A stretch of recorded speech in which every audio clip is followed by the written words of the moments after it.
Hello everyone, welcome to my channel. This is Techno Hub. Today we are start multiprocessing and real time operating system. जैसा कि पिछले video में हमने देखा था batch operating system, next multi programming and multitasking में difference. ठीक है, आज हम देखेंगे कि मल्टी प्रोसेसिंग होता क्या है. ठीक है, मल्टी प्रोसेसिंग क्या होता है. जैसे यहाँ पे बताया गया है, multiprocessor operating system refers to the use of 2 or more central processing unit within a single computer system.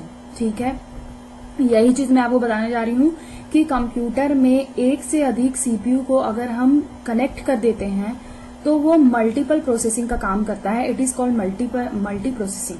ठीक है, यहाँ पे जैसे कि हम लोग सबको ही जानते हैं कि एक computer system at the time एक ही प्रोसेस करता है. ठीक है, अगर हमको मल्टीपल प्रोसेसिंग करवानी है तो हम क्या करेंगे, एक ही कंप्यूटर से एक से अधिक प्रोसेस को क्या कर देते हैं, कनेक्ट कर देते हैं. एक से अधिक सीपीयू कनेक्ट कर देते हैं तो हम मल्टीपल प्रोसेसिंग कर सकते हैं, ज्यादा से ज्यादा प्रोसेस को कर सकते हैं. इससे क्या फायदा होता है हमको, हमारा स्पीड बढ़ जाता है. ठीक है, स्पीड बढ़ जाता है जिससे हमारा जो वर्क है वो बहुत कम टाइम में कंप्लीट हो जाता है. ठीक है, और इससे थ्रूपुट हमारा इंक्रीज होता है. ऑब्वियसली थ्रूपुट इंक्रीज होगा क्योंकि वन पर यूनिट टाइम में हमारा क्या होता है, बहुत सारे प्रोसेस एग्जीक्यूट होते हैं. ठीक है, इंक्रीज रिलायबिलिटी. ठीक है, रिलायबिलिटी होती है जैसे कि मान लीजिए अगर हम एक कंप्यूटर से 3 प्रोसेस को जोड़े हैं, 3 सीपीयू को जोड़े हैं, अगर एक सीपीयू हमारा काम नहीं कर रहा है तो दूसरा काम करेगा, तीसरा मतलब रिलायबिलिटी की जो यहाँ पे कैपेसिटी है वो बढ़ जाती है. ठीक है, next cost saving. Cost saving भी होता है. अगर मान लो कि हमने अपने कंप्यूटर में एक से अधिक सीपीयू को जोड़ा हुआ है तो कॉस्ट सेविंग भी होगा. अगर मान लीजिए हमारे कंप्यूटर का एक सीपीयू खराब हो गया तो हम उस पर काम नहीं कर सकते, लेकिन मल्टीपल सीपीयू अगर जोड़े रहेंगे तो हमारा कॉस्ट सेविंग होगा, हम एक से अधिक कार्य को कर सकते हैं. ठीक है, यहाँ पे जैसे कि स्पीड तो हमारा बढ़ ही रहा है मल्टी प्रोसेसिंग के. यहाँ पे मल्टी प्रोसेसिंग के 2 टाइप्स को बताया गया है, सिमेट्रिक और असिमेट्रिक. ठीक है, तो सिमेट्रिक में क्या होता है, जब हम कंप्यूटर को एक से अधिक सीपीयू से जोड़े होते हैं, ठीक है, जब हम अपने कंप्यूटर को एक से अधिक सीपीयू से जोड़े होते हैं तो यहाँ पे मास्टर और स्लेव नहीं होता है, सारों का जो कैपेसिटी होता है वो इक्वल होता है. ठीक है, कुछ भी हमारा इसमें मास्टर या स्लेव जैसा कुछ नहीं होता है, सारे को जो भी प्रायोरिटी होती है वो इक्वल होती है. ठीक है, अब नेक्स्ट हमारा होता है एसिमेट्रिक. एसिमेट्रिक में क्या होता है, कंप्यूटर हमारा सीपीयू से जुड़ा होता है बट एक मास्टर और स्लेव की कैटेगरी में इसको डिवाइड करते हैं. मास्टर जिसको ज्यादा कैपेसिटी होता है एज कम्पेयर टू स्लेव. ठीक है, ये दोनों में यही डिफरेंस है मल्टी प्रोसेसिंग के कॉन्सेप्ट में. ठीक है, लेकिन ज्यादातर हम किसको यूज करते हैं, एसिमेट्रिक को. ठीक है, क्योंकि वो क्या है, ज्यादा अच्छा है. ठीक है, मास्टर के रूप में अगर हमारा कोई प्रोसेसिंग यूज हो रहा है तो हम मास्टर के रूप में क्या करते हैं, जब हमारा एक से अधिक मास्टर के रूप में प्रोसेसिंग हो रहा है तो मास्टर को पता है कि हमको क्या काम कराना है, तो वो ज्यादा इजी हो जाता है मल्टी प्रोसेसिंग में. ठीक है, तो यहाँ पे मल्टी प्रोसेसिंग हम देखें जहाँ पे हमको बस एक चीज याद रखना है कि कंप्यूटर में एक से अधिक प्रोसेस हमारा क्या होता है, कनेक्ट होता है. नेक्स्ट अब हम देखेंगे रियल टाइम ऑपरेटिंग सिस्टम. ठीक है, रियल टाइम ऑपरेटिंग सिस्टम क्या होता है, is a system software that provide services and manages processor resources for application. ठीक है, रियल टाइम ऑपरेटिंग सिस्टम क्या होता है, अब यहाँ पे हमको देखना है रियल टाइम ऑपरेटिंग सिस्टम. नाम से ही समझ में आ रहा है एक रियल टाइम के लिए ऑपरेटिंग सिस्टम क्या होता है, टास्क को परफॉर्म करता है.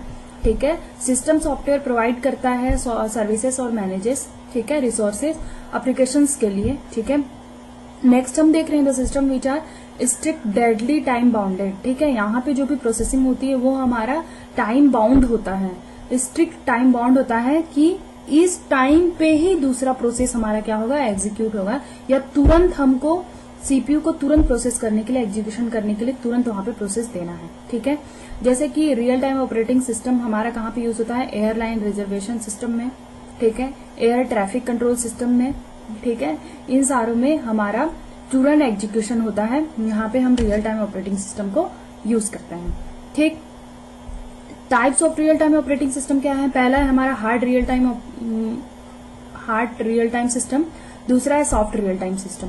हार्ड रियल टाइम क्या है, यहाँ पे टाइम एकदम हम चूक नहीं कर सकते, जिस टाइम पे हमको प्रोसेस करना है उस टाइम पे हमको एग्जीक्यूट कराना है. जैसे कि अगर हम सैटेलाइट देखें, सैटेलाइट अगर हमको मूव करना है, सैटेलाइट हमको 4 PM में सैटेलाइट छोड़ना है, तो 4 PM में हमको सैटेलाइट छोड़ना है, उससे 5 मिनट आगे पीछे नहीं हो सकता। ये है हार्ड रियल टाइम सिस्टम का एग्जांपल। सॉफ्ट रियल टाइम अगर हम देखें तो ये कंप्यूटर में ऑडियो वीडियो के लिए हम सॉफ्ट रियल टाइम करते हैं कि ये कुछ टाइम के लिए रहता है हमारा, जैसे कि एक ऑडियो चल रहा है तो एक टाइम है, ठीक है, वीडियो चल रहा है तो एक टाइम है, ठीक है, ये सॉफ्ट रियल टाइम का एग्जांपल है, ठीक है। अगर हम इसको रियल एग्जांपल्स में देखें, रियल लाइफ एग्जांपल में दोनों को अगर हम देखें, मल्टी प्रोसेसिंग और रियल टाइम ऑपरेटिंग सिस्टम, तो मल्टी प्रोसेसिंग में क्या होता है हमारा, मल्टी प्रोसेसिंग में अगर हम एक ही डिवाइस से बहुत सारे जनरेटर्स को जोड़े हैं, तो मान लो कि हमारा एक जनरेटर काम नहीं करा तो दूसरा काम करके हमारा क्या हो जाएगा, थ्रूपुट इंक्रीज कर देगा, रिलायबिलिटी हमारा बढ़ाएगा, ठीक है। मतलब एक से अधिक जनरेटर को जोड़ के हम अपना काम कर सकते हैं, आसानी हो जाता है हमारा। मल्टी प्रोसेसिंग में हमारे काम की स्पीड बढ़ जाती है, हमारा वर्क इजी हो जाता है, ठीक है। तो यहाँ पे हमने जनरेटर का एग्जांपल देखा। अब अगर हम रियल टाइम ऑपरेटिंग सिस्टम में एग्जांपल देखते हैं तो दो को हम इसमें देखें, हार्ड रियल टाइम और सॉफ्ट रियल टाइम, तो इसके लिए बेस्ट एग्जांपल है हमारा सैटेलाइट। सैटेलाइट से हम समझ सकते हैं कि एक रियल टाइम ऑपरेटिंग सिस्टम होता है, एक पर्टिकुलर टाइम पे ही हम वर्क को परफॉर्म करते हैं। जैसे कि एक सैटेलाइट छोड़ने का अगर टाइम हमारा 4 PM है तो हम 4 PM में ही सैटेलाइट को क्या करते हैं, मूव करते हैं, ठीक है। तो ये था हमारा मल्टी प्रोसेसिंग और रियल टाइम ऑपरेटिंग सिस्टम। आगे हम देखेंगे आर्किटेक्चर ऑफ ऑपरेटिंग सिस्टम, ठीक है। आई होप आपको इस वीडियो से क्लियर हुआ होगा कि मल्टी प्रोसेसिंग और रियल टाइम होता क्या है।